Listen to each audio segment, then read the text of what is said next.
السلام علیکم۔ آج ہم کچھ ایسی چیزوں پر بات کریں گے جو ہماری زندگی پر بہت گہرا اثر ڈالتی ہیں۔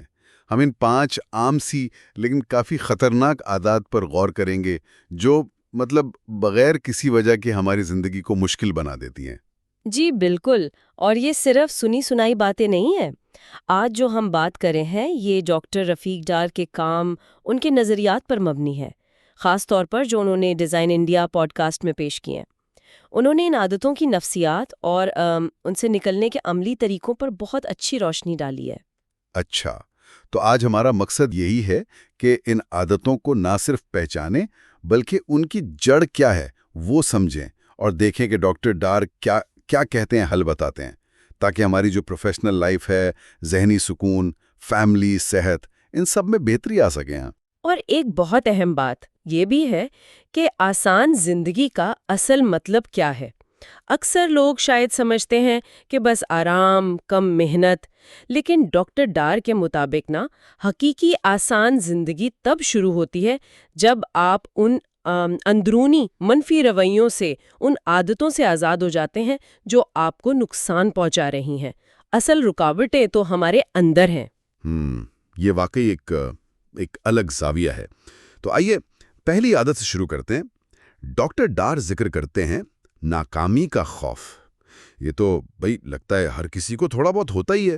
ہاں، یہ بہت عام سمجھا جاتا ہے، لیکن ڈاکٹر ڈار یہاں ایک تھوڑی حیران کن بات کہتی ہیں۔ وہ کہتی ہیں کہ جسے ہم ناکامی کا خوف سمجھتے ہیں وہ اکثر دراصل کامیابی کا خوف ہوتا ہے۔ ہیں؟ کامیابی کا خوف؟ یہ تو الٹی بات لگ رہی ہے۔ بھلا کون کامیابی سے ڈرے گا؟ بظاہر عجیب ہے، لیکن اس کی وجہ ہمارے دماغ کی ساخت میں ہے۔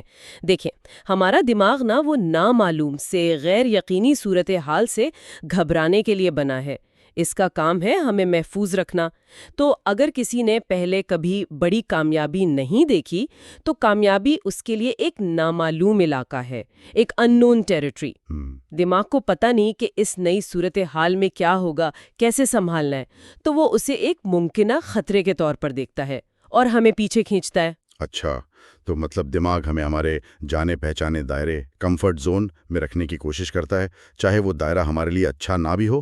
بالکل، وہ مانوس تکلیف کو نامعلوم خوشی پر ترجیح دے سکتا ہے، لیکن ڈاکٹر ڈار خبردار کرتی ہیں، اور یہ بہت بہت اہم نکتہ ہے، کہ آج کی جو تیز رفتار دنیا ہے اس میں کمفرٹ زون میں پھنسے رہنا ہی سب سے بڑا خطرہ ہے۔ یہ اب کوئی سیف جگہ نہیں رہی۔ تو اس کمفرٹ زون میں رہنے کے ٹھوس نقصانات کیا ہو سکتے ہیں؟ کئی سطحوں پر دیکھیں، کیریئر میں ترقی رک جاتی ہے۔ کیونکہ آپ نئے چیلنجز لینے سے گھبراتے ہیں، نئی ذمہ داری نہیں لیتے۔ ذہنی طور پر آپ بے چین رہتے ہیں، کیونکہ اندر سے آپ کو پتہ ہوتا ہے کہ آپ اپنی پوری صلاحیت استعمال نہیں کر رہے۔ پھر مالی عدم استحکام آ سکتا ہے، جس سے گھر میں، خاندان میں ٹینشن بڑھتی ہے۔ اور شاید سب سے بڑا نقصان یہ ہے کہ آپ کی خود اعتمادی، آپ کا سیلف کانفیڈنس، وہ آہستہ آہستہ ختم ہوتا جاتا ہے، کیونکہ آپ خود کو کبھی آزماتے ہی نہیں۔ یہ تو واقعی سنگین باتیں ہیں۔ تو پھر اس جال سے نکلنے کا راستہ کیا ہے؟ کوئی جادوئی حل ہے؟ جادوئی تو نہیں، لیکن ڈاکٹر ڈار ایک بہت عملی طریقہ بتاتی ہیں۔ وہ اسے پروگریسو رسک ٹیکنگ کہتی ہیں، یعنی بتدریج سوچ سمجھ کر چھوٹا چھوٹا خطرہ مول لینا۔ مطلب یہ نہیں کہ چھلانگ لگا دیں، بلکہ یہ کہ اپنے کمفرٹ زون سے بس ذرا سا باہر قدم رکھیں، چھوٹے مینیجبل قدم۔ مثلاً کوئی مثال دے سکتے ہیں؟ کیسے؟ جیسے اگر آپ لوگوں کے سامنے بولنے سے گھبراتے ہیں تو سیدھا بڑی کانفرنس میں تقریر کرنے کا نہ سوچیں۔ پہلے شاید اپنی ٹیم میٹنگ میں صرف ایک چھوٹا سا پوائنٹ پیش کرنے کی کوشش کریں۔ یہ ایک چھوٹا قدم ہے۔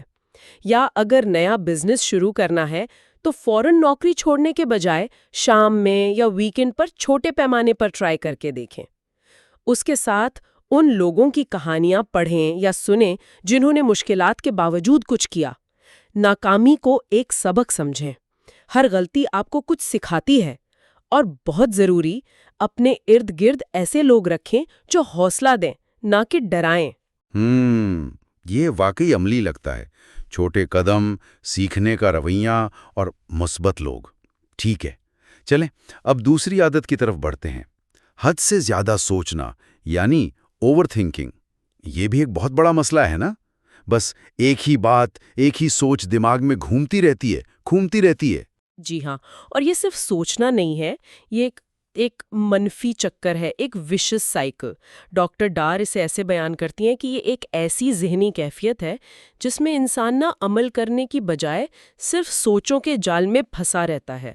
وہ ایک ہی مسئلے کے ہر ممکنہ پہلو، ہر منفی نتیجے کو بار بار دماغ میں چلاتا ہے، لیکن کسی حل تک نہیں پہنچتا، کوئی قدم نہیں اٹھاتا۔ اور اس مسلسل کیا کہتے ہیں کھینچا تانی کا نتیجہ کیا نکلتا ہے؟ ظاہر ہے کچھ اچھا تو نہیں ہوتا ہوگا۔ بالکل نہیں، نقصانات بہت گہرے ہیں۔ سب سے پہلے تو یہ آپ کی تخلیقی صلاحیت، آپ کی کریٹیوٹی کو ختم کر دیتا ہے۔ دماغ بس مسئلے کے گرد گھومتا ہے، حل نہیں سوچتا۔ آپ کے جو اہداف ہیں وہ دھندلے پڑ جاتے ہیں کیونکہ آپ فیصلہ ہی نہیں کر پاتے، کوئی ایکشن ہی نہیں لیتے ہیں۔ اس وجہ سے آپ کی پروڈکٹیوٹی بری طرح متاثر ہوتی ہے، اور یہ سب مل کر شدید ذہنی دباؤ، سٹریس، اینگزائٹی پیدا کرتا ہے، جو پھر جسمانی مسئلوں کی شکل میں بھی ظاہر ہو سکتا ہے، جیسے بلڈ پریشر، نیند کی کمی، معدے کے مسائل۔ اور آپ نے پہلے ذکر کیا تھا کہ یہ ایک لت کی طرح بھی بن سکتا ہے۔ یہ تو کافی خطرناک بات ہے۔ جی، ڈاکٹر ڈار اس پہلو پر بہت زور دیتی ہیں۔ اوور تھنکنگ ایک ذہنی عادت ہے جو وقت کے ساتھ پکی ہوتی جاتی ہے، بالکل کسی نشے کی طرح۔ دماغ اس منفی چکر کا عادی ہو جاتا ہے۔ اب جتنا زیادہ اس میں پھنستے ہیں اتنا ہی اس سے نکلنا مشکل ہوتا جاتا ہے۔ یہ خود بخود چلتا رہتا ہے۔ تو اس ذہنی قید سے، اس چکر سے رہائی کیسے ممکن ہے؟ ڈاکٹر ڈار اس کے لیے بھی کوئی طریقہ بتاتی ہیں؟ وہ ریشنل تھنکنگ یعنی عقلی اور منطقی سوچ کو اپنانے کی بات کرتی ہیں۔ مطلب یہ نہیں کہ سوچنا بند کر دیں، بلکہ سوچ کو قابو میں لائیں، اسے پروڈکٹیو بنائیں۔ کچھ عملی طریقے یہ ہیں۔ پہلا، اپنے آپ کو کسی مسئلے پر سوچنے کے لیے ایک ٹائم سلاٹ دیں، جیسے 15 منٹ، 20 منٹ، الارم لگا لیں۔ جب وقت ختم ہو جائے تو شعوری طور پر جان بوجھ کر اپنی توجہ کسی اور کام پر لگا دیں۔ اچھا، یعنی سوچنے کو بھی ٹائم ٹیبل میں باندھ دیں۔ ایک طرح سے، جی ہاں۔ دوسرا، ایکشن پر فوکس کریں، عملی اقدامات پر۔ اگر آپ کسی چیز کے بارے میں پریشان ہیں تو سوچیں کہ آپ اس سلسلے میں ابھی کون سا ایک بالکل چھوٹا سا قدم اٹھا سکتے ہیں۔ تیسرا، اپنے خیالات کو لکھنا، یہ بہت مدد کرتا ہے۔ جب آپ کاغذ پر اپنی پریشانیاں لکھتے ہیں تو وہ اکثر کم خوفناک لگتی ہیں، آپ کو صورتحال زیادہ واضح نظر آتی ہے۔ اور ذہن کو پرسکون کرنے کے لیے کچھ اور بھی؟ بالکل، مراقبہ یعنی میڈیٹیشن اور مائنڈ فلنس یعنی حال میں رہنے کی مشق، یہ بہت مؤثر ہیں۔ مائنڈ فلنس کا مطلب ہے اپنی توجہ جان بوجھ کر بغیر کسی فیصلے کے موجودہ لمحے پر لانا، اپنی سانس پر، آوازوں پر، یا جو کام آپ کر رہے ہیں اس پر۔ یہ آپ کو سوچوں کے بھنور سے نکال کر حال میں لے آتا ہے۔ اس کے علاوہ جسمانی سرگرمی، واک، رننگ، کوئی کھیل، یہ بھی دماغ کو منفی سوچوں سے ہٹانے کا بہترین طریقہ ہے۔ یہ سب واقعی بہت مفید مشورے ہیں۔ اب آتے ہیں تیسری عادت پر، جو شاید بہت سے لوگ فوراً پہچانیں گے، پیپل پلیزنگ، یعنی ہر وقت دوسروں کو خوش رکھنے کی کوشش کرنا، بھلے اپنی ضرورتیں، اپنی خواہشیں دبانی پڑیں۔ یہ عادت اکثر بظاہر بہت اچھی لگتی ہے، نیک لگتی ہے، لیکن ڈاکٹر ڈار کے مطابق یہ انسان کو آہستہ آہستہ اندر سے کھوکھلا کر دیتی ہے۔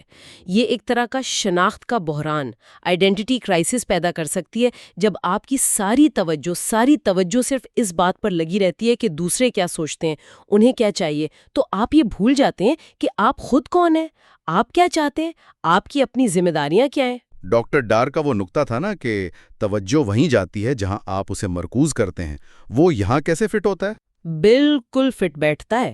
اگر آپ کا فوکس 24 گھنٹے 7 دن بس دوسروں کی منظوری، ان کی توقعات پوری کرنا، انہیں ناراض نہ کرنا، اس پر ہے، تو آپ کے پاس اپنی ذات کے لیے، اپنے خوابوں، اپنے مقاصد، یہاں تک کہ اپنی صحت کے لیے نہ وقت بچتا ہے نہ توانائی۔ آپ کی زندگی کا ریموٹ کنٹرول دوسروں کے ہاتھ میں چلا جاتا ہے۔ اور اس سب کو خوش رکھنے کی دوڑ کے عملی نقصانات کیا ہیں؟ بہت سے ہیں۔ آپ کے ذاتی مقاصد پیچھے رہ جاتے ہیں۔ آپ اپنی پسند کی نوکری، شوق یا رشتے صرف اس لیے چھوڑ دیتے ہیں کہ کوئی اور خوش ہو جائے۔ آپ کی عزت نفس، آپ کی سیلف ریسپیکٹ کم ہو جاتی ہے کیونکہ آپ اپنی ضرورتوں کو اہم نہیں سمجھتے۔ آپ حقیقی گہرے رشتے نہیں بنا پاتے کیونکہ آپ ہمیشہ ایک نقاب پہنے رہتے ہیں، اپنی اصلی شخصیت چھپاتے ہیں۔ کیریئر میں بھی یہ رکاوٹ بن سکتا ہے کیونکہ آپ مشکل فیصلے کرنے سے، اپنی رائے دینے سے یا نہ کہنے سے گھبراتے ہیں۔ اور سب سے بڑھ کر یہ مسلسل ذہنی تھکاوٹ، مینٹل ایگزاشن کا باعث بنتا ہے۔ تو کیا اس کا مطلب یہ ہے کہ بندہ خود غرض ہو جائے، دوسروں کا بالکل خیال نہ کرے؟ یہ توازن کیسے بنے گا؟ نہیں، ڈاکٹر ڈار خود غرضی کی بات نہیں کر رہی، بلکہ ایک صحت مند توازن، ایک بیلنسڈ اپروچ کی بات کر رہی ہیں۔ پہلا قدم ہے سیلف کیئر، اپنی ذات کی دیکھ بھال کو ترجیح دینا۔ یہ سمجھنا کہ اپنی جسمانی اور ذہنی صحت کا خیال رکھنا خود غرضی نہیں، یہ ضرورت ہے۔ اچھا، یعنی اپنی بیٹری چارج رکھنا تاکہ دوسروں کے کام بھی آ سکیں؟ بالکل۔ دوسرا، حدود مقرر کرنا سیکھیں، باؤنڈریز، شائستگی سے نہ کہنا سیکھیں۔ آپ ہر کسی کی ہر فرمائش پوری کرنے کے ذمہ دار نہیں ہیں۔ تیسرا، اسرٹیونیس، یعنی اپنی بات پر اعتماد اور واضح انداز میں کہنا سیکھیں۔ اس کا مطلب غصہ یا بدتمیزی نہیں ہے، بس اپنی ضرورت اور رائے کا احترام سے اظہار کرنا۔ چوتھا، تعلقات میں کوانٹٹی کی بجائے کوالٹی پر توجہ دیں۔ چند مخلص حقیقی دوست جو ہے نا، وہ سینکڑوں سطحی جان پہچان والوں سے کہیں بہتر ہے۔ یہ واقعی ایک نازک توازن ہے، سمجھنا ضروری ہے۔ چلیں اب چوتھی عادت کا جائزہ لیتے ہیں، منفی موازنہ، نیگیٹو کمپیریزن، یعنی ہر وقت اپنا موازنہ دوسروں سے کرتے رہنا اور خود کو کمتر محسوس کرنا۔ یہاں ڈاکٹر ڈار ایک بہت اہم، بہت باریک فرق واضح کرتی ہیں۔ وہ کہتی ہیں کہ ہر قسم کا موازنہ برا نہیں ہوتا۔ موازنہ کی دو قسمیں ہیں، ایک مثبت یا تعمیری، جسے وہ پروڈکٹیو کمپیریزن کہتی ہیں، اور دوسرا منفی یا تباہ کن، نیگیٹو کمپیریزن۔ یہ دلچسپ ہے، ان دونوں میں کیا فرق ہے؟ کچھ مثالیں دے سکتی ہیں؟ ضرور۔ مثبت موازنہ وہ ہے جو آپ کو سیکھنے اور بہتر بننے کی ترغیب دے۔ مثلاً اگر آپ کا کوئی کاروبار ہے تو آپ اپنے حریفوں، کمپیٹیٹرز کی حکمت عملیوں کا جائزہ لے سکتے ہیں، یہ سمجھنے کے لیے کہ وہ کیا اچھا کر رہے ہیں اور آپ اپنی کارکردگی کیسے بہتر بنا سکتے ہیں۔ یا آپ انڈسٹری کے جو سٹینڈرڈز ہیں، بینچ مارکس، ان سے اپنی کمپنی کی پرفارمنس کا موازنہ کر سکتے ہیں۔ یہ آپ کو آگے بڑھنے میں مدد دیتا ہے۔ ٹھیک ہے، یہ تو سمجھ آتا ہے۔ تو پھر منفی موازنہ کیا ہے؟ منفی موازنہ تب ہوتا ہے جب آپ ان چیزوں پر اپنا موازنہ دوسروں سے کرتے ہیں جو یا تو آپ کے اختیار سے باہر ہیں یا جو سطحی اور غیر اہم ہیں۔ مثلاً اپنی شکل، رنگ، قد کا موازنہ فلمی ستاروں سے کرنا، اپنے خاندان یا مالی حالات کا موازنہ ان لوگوں سے کرنا جن کے حالات بالکل مختلف ہیں، یا اپنی قدرتی صلاحیتوں کا موازنہ کسی ایسے شخص سے کرنا جو پیدائشی طور پر کسی اور فیلڈ میں ماہر ہو۔ یہ سب منفی موازنہ ہے۔ اور آج کل تو کیا کہتے ہیں، سوشل میڈیا کی وجہ سے یہ منفی موازنہ شاید اور بھی بڑھ گیا ہے۔ لوگ اپنی زندگی کی صرف اچھی تصویریں دکھاتے ہیں نا؟ بالکل، آپ نے بہت اہم نقطہ اٹھایا۔ سوشل میڈیا اکثر ایک غیر حقیقی تصویر پیش کرتا ہے، ایک ہائی لائٹ ریل، جس سے منفی موازنے کا رجحان بہت بڑھ گیا ہے۔ لوگ دوسروں کی زندگی کی چمک دمک سے اپنی روزمرہ کی حقیقت کا موازنہ کرنے لگتے ہیں، اور ظاہر ہے پھر مایوسی ہوتی ہے۔ اور اس منفی موازنے کے نقصانات کیا ہیں؟ سب سے پہلا اور بڑا نقصان تو آپ کی خود اعتمادی، آپ کی سیلف اسٹیم کا تباہ ہونا ہے۔ آپ اپنی توانائی ان چیزوں پر سوچ کر ضائع کرتے ہیں جنہیں آپ بدل نہیں سکتے۔ یہ حسد، ڈپریشن، انگزائٹی کو جنم دیتا ہے، اور سب سے افسوسناک بات یہ ہے کہ اس چکر میں آپ اپنی منفرد خوبیوں کو، اپنی صلاحیتوں کو، اپنی کامیابیوں کو بالکل بھول جاتے ہیں یا انہیں کمتر سمجھنے لگتے ہیں۔ تو اس جال سے کیسے نکلا جائے؟ اس منفی عادت کو مثبت میں کیسے بدلا جائے؟ ڈاکٹر ڈار پروڈکٹیو کمپیریزن یعنی تعمیری موازنے پر زور دینے کا مشورہ دیتی ہیں۔ پہلا قدم، اپنا موازنہ دوسروں سے کرنے کی بجائے اپنے آپ سے کریں۔ دیکھیں کہ آپ پچھلے سال کے مقابلے میں، پچھلے مہینے کے مقابلے میں یا کل کے مقابلے میں آج کہاں کھڑے ہیں۔ کیا آپ نے کچھ سیکھا ہے؟ کیا آپ بہتر ہوئے ہیں؟ اصل مقابلہ آپ کا اپنے آپ سے ہے۔ یعنی فوکس خود کو بہتر بنانے پر ہو۔ بالکل۔ دوسرا، جب آپ کسی کامیاب شخص کو دیکھیں تو حسد کرنے یا کمتر محسوس کرنے کی بجائے ان سے سیکھنے کی کوشش کریں۔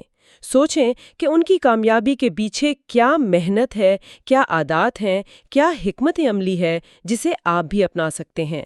تیسرا، شکر گزاری، گریٹیٹیوڈ، روزانہ ان نعمتوں اور خوبیوں پر غور کریں جو آپ کے پاس ہیں۔ اس سے آپ کی توجہ کیا نہیں ہے سے ہٹ کر کیا ہے پر آئے گی۔ اور چوتھا اور بہت اہم، اپنی منفرد صلاحیتوں، اپنی طاقتوں، یونیک اسٹرینتھس کو پہچانیں اور انہیں نکھارنے پر کام کریں۔ ہر کوئی مختلف ہے اور آپ کی اپنی خاص خوبیاں ہیں۔ یہ بہت طاقتور نکتہ ہے، خود پر توجہ۔ اب آتے ہیں 5ویں اور آخری عادت پر، جسے ڈاکٹر ڈار شاید سب سے زیادہ خطرناک قرار دیتی ہیں: مناسب یا کامل وقت کا انتظار کرنا۔ جی ہاں، waiting for the perfect time, یہ ایک ایسا دھوکہ ہے جس میں لاتعداد لوگ اپنی پوری زندگی گزار دیتے ہیں۔ ڈاکٹر ڈا کہتی ہیں کہ یہ ناکام لوگوں کی سب سے مشترکہ عادات میں سے ایک ہے۔ وہ ہمیشہ کسی اہم کام کو شروع کرنے کے لیے صحیح لمحے کا، بہتر حالات کا یا کامل تیاری کا انتظار کرتے رہتے ہیں۔ لیکن مسئلہ یہ ہے کہ وہ کامل لمحہ شاید کبھی آتا ہی نہیں ہے نا؟ حقیقت یہی ہے، وہ کبھی نہیں آتا۔ ڈاکٹر ڈا کا کہنا ہے کہ جس لمحے آپ یہ سوچ رہے ہیں نا کہ مجھے یہ کام کب شروع کرنا چاہیے، وہی لمحہ شروع کرنے کا بہترین وقت ہے۔ کامل وقت کا تصور محض ایک بہانہ ہے، ٹال مٹول یعنی پروکریسٹینیشن کا ایک خوبصورت نام۔ اور اس ٹال مٹول کی قیمت کیا چکانی پڑتی ہے؟ بہت بھاری قیمت۔ سب سے پہلے تو قیمتی مواقع، اپرچونٹیز ہاتھ سے نکل جاتے ہیں۔ جب آپ صحیح وقت کا انتظار کر رہے ہوتے ہیں تو دوسرے لوگ میدان میں اتر کے بازی لے جاتے ہیں، آپ مقابلے میں پیچھے رہ جاتے ہیں۔ مسلسل ٹال مٹول آپ کے اعتماد کو ختم کر دیتی ہے۔ آپ خود کو کمتر سمجھتے ہیں کہ آپ شروع ہی نہیں کر پاتے، اور وقت گزرنے کے ساتھ ساتھ پچھتاوے اور مایوسی کا احساس بڑھتا جاتا ہے کہ کاش میں نے پہلے قدم اٹھا لیا ہوتا۔ ڈاکٹر ڈار کا اس حوالے سے اب کی اہمیت پر کیا پیغام ہے؟ ان کا وہ جملہ بہت مشہور ہے شاید۔ ان کا پیغام بہت واضح ہے، بہت دو ٹوک۔ آج سے شروع کریں، بلکہ اب سے شروع کریں، آج بھی نہیں، ابھی سے۔ وہ کہتی ہیں کہ یہ فوری عمل، امیڈیٹ ایکشن کا رویہ کامیاب لوگوں کی پہچان ہے۔ وہ سوچتے کم ہیں اور کرتے زیادہ ہیں۔ وہ نامکمل تیاری کے ساتھ ہی میدان میں اتر جاتے ہیں اور راستے میں سیکھتے ہیں، بہتر ہوتے جاتے ہیں۔ تو اس انتظار کی عادت سے کیسے جان چھڑائی جائے؟ ابھی شروع کرنے کی ہمت کیسے پیدا کی جائے؟ حل امیڈیٹ ایکشن یعنی فوری عمل میں ہے۔ پہلا قدم، کامل منصوبے یا تمام وسائل جمع ہونے کا انتظار نہ کریں، بس پہلا چھوٹا سا قدم اٹھا لیں۔ جو بھی کام آپ ٹال رہے ہیں اس کا سب سے آسان حصہ آج ہی ابھی کر ڈالیں۔ دوسرا، اپنے لیے ڈیڈ لائنز مقرر کریں۔ جب وقت کی حد ہوتی ہے نا تو کام کرنے کی موٹیویشن آتی ہے۔ تیسرا، کسی کو اپنے منصوبے کے بارے میں بتائیں اور انہیں کہیں کہ وہ آپ سے پوچھتے رہیں کہ کام کہاں تک پہنچا۔ اسے اکاؤنٹیبلٹی پارٹنر کہتے ہیں، یعنی کوئی جس کے سامنے آپ جواب دہ ہوں۔ اور چوتھا، اپنی روزانہ کی چھوٹی چھوٹی کامیابیوں کو نوٹ کریں، چاہے وہ کتنی ہی معمولی کیوں نہ ہو۔ اس سے حوصلہ بڑھتا ہے، رفتار بنتی ہے۔ تو یہ تھیں وہ 5 عادات جنہوں نے نہ جانے کتنے لوگوں کو آگے بڑھنے سے روکا ہوا ہے۔ ناکامی کا خوف جو اصل میں کامیابی کا خوف ہے، اوور تھنکنگ، پیپل پلیزنگ، منفی موازنہ اور کامل وقت کا انتظار۔ جب کوئی ان سے چھٹکارا پا لیتا ہے تو پھر کیا؟ ان کی جگہ کیا آتا ہے؟ ان منفی عادات کی جگہ ان کے مثبت متبادل آتے ہیں۔ ناکامی کے خوف کی جگہ ہمت اور سوچا سمجھا رسک لینا، courage and progressive risk taking. Over thinking کی جگہ عقلی اور عملی سوچ، rational and action oriented thinking. People pleasing کی جگہ متوازن خود کی دیکھ بھال اور صحت مند حدود، balance self care and healthy boundaries. منفی موازنے کی جگہ تعمیری موازنہ اور خود پر توجہ، productive comparison and self focus. اور کامل وقت کے انتظار کی جگہ فوری عمل کا رویہ، بائس فار امیڈیٹ ایکشن۔ کیا ڈاکٹر ڈار نے اس تبدیلی کے سفر کے لیے کوئی وقت کا فریم ورک بھی بتایا ہے؟ یہ عادتیں بدلنا آسان تو نہیں ہوتا ہوگا، ظاہر ہے۔ جی، انہوں نے ایک عملی منصوبے کا خاکہ بھی پیش کیا ہے جو تقریباً 12 ہفتوں پر محیط ہو سکتا ہے۔ اس میں پہلے اپنا ایمانداری سے جائزہ لینا شامل ہے کہ کون سی عادت آپ پر سب سے زیادہ حاوی ہے، پھر اس کے لیے ایک ایکشن پلان بنانا، چھوٹے چھوٹے قدموں پر عمل شروع کرنا، راستے میں جو مشکلیں آئیں ان کے مطابق پلان کو ایڈجسٹ کرنا، اور آخر میں ان نئی مثبت عادات کو اپنی شخصیت کا مستقل حصہ بنانے یعنی ہیبٹ فارمیشن پر کام کرنا شامل ہے۔ یہ تو ایک مکمل روڈ میپ لگتا ہے۔ تو آئیے آخر میں ایک بار پھر اس بات کو دہراتے ہیں کہ ڈاکٹر ڈار کے مطابق ایک واقعی آسان اور بھرپور زندگی کا مطلب کیا ہے؟ ان کے مطابق آسان زندگی کا مطلب ہے آپ کے کیریئر میں ترقی اور اطمینان، آپ کی ذاتی اور خاندانی زندگی میں خوشی اور ہم آہنگی، اچھی جسمانی صحت اور سب سے بڑھ کر ذہنی سکون اور اندرونی اطمینان۔ اور یہ سب تبھی ممکن ہے جب ہم ان 5 خود ساختہ رکاوٹوں سے، ان تباہ کن عادات سے نجات حاصل کریں اور ان کی جگہ زیادہ صحت مند، زیادہ تعمیری رویے اپنائیں۔ بالکل، اور سب سے اہم بات یہ ہے کہ تبدیلی کا یہ سفر کل پر نہیں چھوڑا جا سکتا، یہ انتظار نہیں کرتا، اس کا آغاز آج سے بلکہ جیسا ڈاکٹر ڈار کہتی ہیں ابھی سے ہوتا ہے۔ تو آج کی اس گفتگو کے اختتام پر تمام سننے والوں کے لیے ایک سوچ، وہ کون سا صرف ایک چھوٹا سا قدم ہے جو آپ ان 5 عادات میں سے کسی ایک پر قابو پانے کے لیے یا اس کے مثبت متبادل کو اپنانے کے لیے ابھی اسی لمحے اٹھا سکتے ہیں؟ وہ پہلا قدم کیا ہوگا؟ کیونکہ تبدیلی کا سفر واقعی ابھی سے شروع ہو سکتا ہے۔ یہ علم صرف آپ کے لیے نہیں، دوسروں کے لیے بھی قیمتی ہے۔ ابھی شیئر کریں اور سبسکرائب کریں۔